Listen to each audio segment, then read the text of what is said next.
La France est au cœur d'une véritable tempête. Crise politique, manifestations monstres, alerte économique. On va décrypter ensemble aujourd'hui les multiples facettes de cette crise qui secoue le pays. Et on commence tout de suite avec le flash info de dernière minute. Le gouvernement français vient, encore une fois, de tomber. Cette chute arrive dans un contexte pour le moins tendu.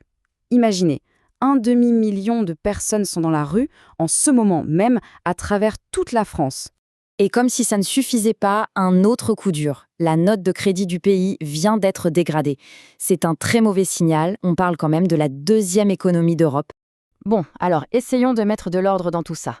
Le fait est que l'instabilité politique est devenue chronique. Pensez-y. 2 gouvernements qui tombent en moins d'1 an. C'est un peu le même scénario qui se répète. Le Premier ministre, François Bayrou, a été mis en minorité à cause de son budget d'austérité, exactement comme son prédécesseur. On assiste à une véritable valse des premiers ministres à Matignon. Et au sein même du gouvernement sortant, les mots sont durs, très durs. Le ministre de l'Intérieur, Bruno Ritaglio, n'y va pas par 4 chemins. Pour lui, c'est le résultat de décennies de mauvaise gestion.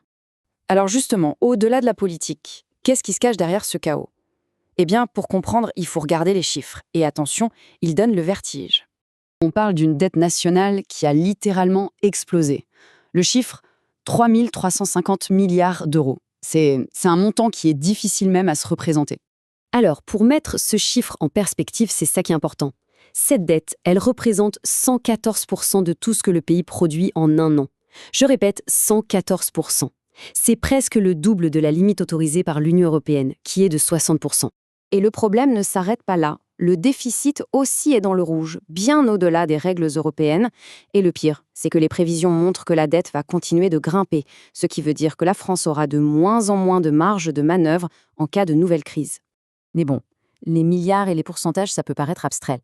Derrière tout ça, il y a des gens. Il y a la rue. Alors, qu'est-ce qui pousse autant de Français à manifester ?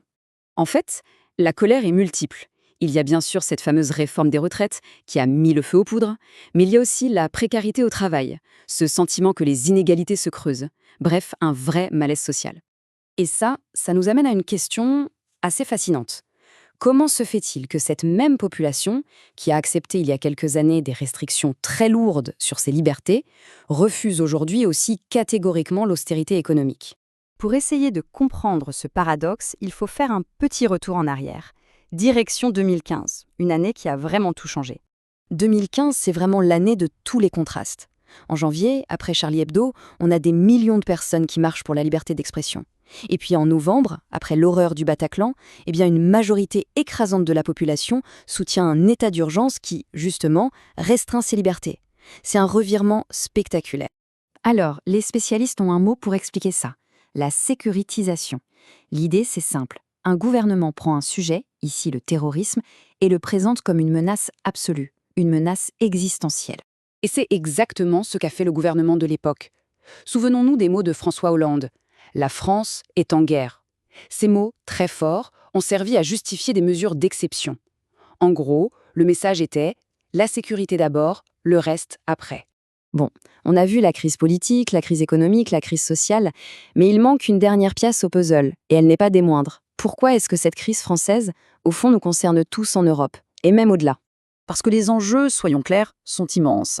Si la France, deuxième économie de la zone euro, plonge dans une crise de la dette, c'est toute la monnaie unique qui peut vaciller. Et avec un gouvernement paralysé à Paris, c'est tout le leadership européen qui est affaibli. On le voit bien, ce n'est donc pas juste une affaire franco-française, loin de là. Et tout ça nous laisse avec une question finale, une question qui pèse lourd.